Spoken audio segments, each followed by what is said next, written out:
sūknēšanu pabeidzām, tagad iztukšosim viņu. Viss darās ļoti vienkārši. Re, kur filtriņš, uztaisīts speciālā mēlīte, lai var izņemt ārā.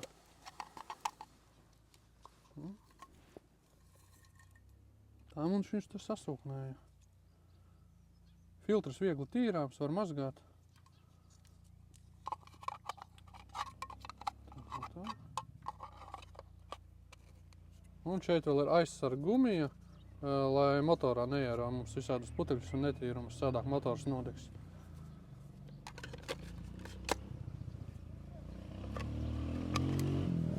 Un strādājam tālāk.